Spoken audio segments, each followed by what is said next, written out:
apa yang diwariskan oleh baginda Rasul sallallahu alaihi wasallam. Al ulama warasatul anbiya. Para ulama adalah pewaris para nabi pada risalahnya, maka mereka memimpin tampuk pimpinan untuk memimpin umat. Mereka yang memimpin umat untuk baik, mereka memimpin umat untuk taat kepada Allah, mereka yang memimpin umat untuk bertakwa kepada Allah, mereka yang memimpin umat untuk tidak melakukan maksiat kepada Allah. Dan ada pemimpin-pemimpin masyarakat tadi. Dan alhamdulillah di hadapan kita ada hadir wakil kita semua, wakil rakyat, yaitu Bapak Bambang. Alhamdulillah, mudah-mudahan pemimpin-pemimpin kita di zaman sekarang ini adalah pemimpin-pemimpin yang kiblatnya pemimpin akhirat, pemimpin sekalian pemimpin, yaitu para ulama. Mudah-mudahan pemimpin sekarang ini dekat dengan para ulama, dekat dengan masyarakat. Jangan cuma hanya ketika mau jadi datang ke masyarakat, ketika sudah jadi hilang dari masyarakat. Ketika ingin jadi datang kepada masyarakat, berbicara ini dan itu, ketika jadi hilang tanpa bekas. Tidak ada pemimpin yang seperti itu kecuali berkhianat kepada masyarakat, berkhianat kepada Allah Subhanahu wa taala dengan janji-janjinya. Dan sangat berat menjadi pemimpin. Pemimpin yang paling berat adalah ulama. Mereka akan mempertanggungjawabkan di sisi Allah Subhanahu wa taala apa yang mereka ajarkan, apa yang mereka berikan kepada umat. Kalau itu sesat, maka mereka akan bertanggungjawabkan di hadapan Allah. Kalau itu benar, maka itu adalah satu ganjaran nanti yang besar didapat di sisi Allah Subhanahu wa taala. Dan begitu juga dengan pemimpin-pemimpin dunia, pemimpin-pemimpin rakyat, mempunyai beban yang sangat berat.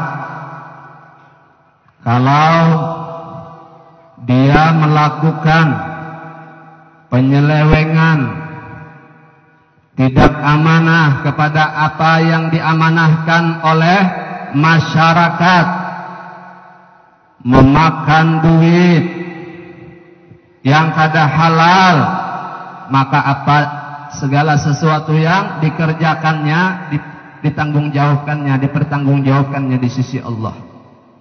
Dan di zaman sekarang ini adalah zaman kerusakan, zaman yang sudah edan, sudah tidak malu, tidak sopan lagi, sudah kada sopan lagi urusan sogok menyogok. Dari tingkat presiden, gubernur, bupati, wali kota, sampai pembakal RT pun pakai sogok. Qala Rasulullah sallallahu alaihi wasallam, la'anallahu ar-rashi wal murtashi. Sesungguhnya Allah melaknat orang yang menyogok dan yang disogok. Sama aja gue pian bila makan duitnya. Angkat tangan siapa yang makan duit sogok. Ayo. Siapa yang makan duit sogok dilaknat oleh Allah.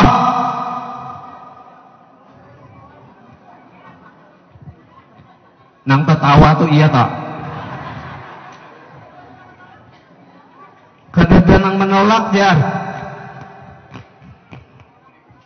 Itu duit kalau pian parah buai, kalau orang wali memarahnya buai, darah keluarnya haram.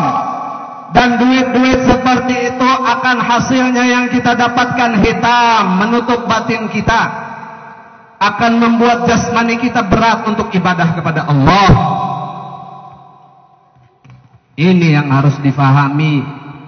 Maka jar mengaku seberataan, wah ini jar masyarakat pintar sudah memilih pemimpin. Kada kawa lagi dibunguli jar, tapi kawa masih dibunguli lawan duit. Dan kalau kita melihat sejarah daripada peperangan Uhud, hancurnya benteng pertahanan Islam, kalahnya tentara Islam dari perang Uhud, tidak ada lain karena duit. Ar-Rasul menyatakan kepada sahabat-sahabatnya, wahai sahabat-sahabatku yang berjumlah 50 daripada pasukan Romat, ashabul Romat atau ashabul pemanah, orang-orang yang memanah di atas gunung, di atas bukit sebagai benteng kaum muslimin menghadang kaum musyrikin. Kata Rasulullah, wahai sahabat-sahabatku, kalian ini adalah benteng kami di bawah sana. Maka apapun yang terjadi pada peperangan di bawah sana, menang kalah, apapun yang terjadi, kalian jangan turun. Ini perintahku. Maka setelah perang berkecamuk, terjadi peperangan, subhanallah, kaum musyrikin, kaum kafirin mundur, terbirit-birit lari. Dikira sudah kalah ini kaum kafir. Maka setelah mereka lari terbirit-birit, maka orang-orang yang berada di atas bukit rumah tadi, bukit pemanah, sekitar 50 orang, maka turun sekitar 35 orang. Untuk apa mereka turun?